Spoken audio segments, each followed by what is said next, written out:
ഇന്നലെ ഒരു പരമനാരിയെ അറസ്റ്റ് ചെയ്തല്ലോ, മൂന്നാമിന്റെ പേര് ഒരു സ്വർണ്ണ കച്ചവടക്കാരൻ. പരമനാരിയല്ലേ അത്? ഞാൻ 15 വർഷം കൊണ്ട് എൻ്റെ ഭാര്യയോട് പറഞ്ഞ അവൻ പരമനാരിയാണ്. ഇവൻ്റെ ഒരു ജാഥയുണ്ടായിരുന്നു കേരളത്തിൽ. പണത്തിൻ്റെ അഹങ്കാരമല്ലാതെ എന്താ, എന്തും ചെയ്യാമെന്നാണ്. പക്ഷെ അവൻ വരും പ്രാകൃതന് കാടനുമാണ്.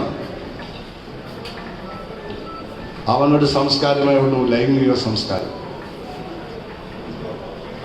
അത് കുറെ കാലമായി പ്രയോഗിച്ച് നമ്മുടെ കണ്ടക്കുട്ടികളുടെ കൊടുക്കാൻ ആരുമില്ലാതായി പോയി കേട്ടത്. ഞങ്ങളാരും അറിയില്ല, കുറെ കാലമായിട്ട് ചെയ്തുകൊണ്ടിരിക്കുകയാണ്. ആലപ്പുഴയാണ് ഞങ്ങൾ തട്ടിയത്, ഉറപ്പാണ്. എങ്ങനെ ഇവിടുത്തെ മഹിളാ സംഘടനകളൊക്കെ എവിടെ പോയി? ഇവിടുത്തെ ബുദ്ധിജീവികൾ എവിടെ പോയി? ഇതൊക്കെ എഴുതിക്കൊണ്ടിരുന്നപ്പോൾ ഞാനൊന്നും കണ്ടിട്ടില്ല. ഒന്നാമത് എൻ്റെ മൊബൈലിലേക്ക് കുന്തമൊന്നുമില്ല, പഴയ ചെറിയ ഫോണാണ്. അപ്പോൾ ഞാനത് കാണാറുമില്ല. പക്ഷെ ഉണ്ടായിരുന്നു. ഇതെല്ലാം വൃത്തികേടാവും കാണിക്കുന്നത്. എന്തായാലും ഒരു വനിത, ഒരു ആക്ട്രസ്സാണ്. അവർ കേസ് കൊടുത്തു, പിന്നെ ശിക്ഷ കിട്ടി, പോലീസ് പിടിച്ചു. നമ്മൾ കണ്ടോണ്ടിരിക്കുകയല്ലേ. അവരെ ഹീറോയായിട്ട് കൊണ്ടു കിടക്കുന്ന ആളുകളുണ്ടെന്നറിയാം. അയാൾക്ക് പ്രത്യേക സംഘം ഇവിടെ. എന്തോന്ന് സംഘം? നിയമവിരുദ്ധമാണത്.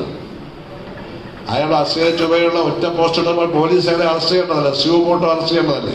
അതിന് പരാതി കൊടുക്കണ്ടല്ലോ. അറസ്റ്റ് ചെയ്തോ? പോലീസ് അറസ്റ്റ് ചെയ്തോ? ഇല്ലല്ലോ. ആരെങ്കിലും ശ്രദ്ധിച്ചോ? ഇല്ല. തന്നെ അവമാനിച്ചത് കണ്ട ആ സ്ത്രീ അതുപോലെ മറ്റു പല സ്ത്രീകളെ അവമാനിച്ചു. അവരാരും അടങ്ങിയില്ല. അത് വിഷമത്തോട് കേസ് കൊടുത്തു. എന്തായാലും പോലീസ് അനങ്ങി, കോടതിയിൽ പോകുന്നതിന് അറസ്റ്റ് ചെയ്തു. ഇതിപ്പം ഇന്ന് നമ്മളെല്ലാം കണ്ട കാര്യമാണ് ഞാൻ പറയുന്നത്. ഇത് കേരളത്തിൽ നടക്കുകയല്ലേ. നമ്മളെല്ലാത്തിനും മുമ്പിലാണ് എന്ന് പറയുന്നവർക്ക് ഇതിനെപ്പറ്റി എന്താ പറയാനുള്ളത്? ഇതിനും നമ്മൾ മുമ്പിലല്ലേ? വൃത്തികേടിന് നമ്മൾ മുമ്പിലല്ലേ? ഒരിക്കലും നമ്മളെ പറ്റി പറഞ്ഞ് അഹങ്കരിക്കാൻ പാടില്ല. നമ്മളെല്ലാത്തിനും മുമ്പിലാണ്, നമ്മളെല്ലാത്തിനും മുമ്പ്. ആര് പറഞ്ഞ് നമ്മളെല്ലാത്തിനും മുമ്പിലാണെന്ന്?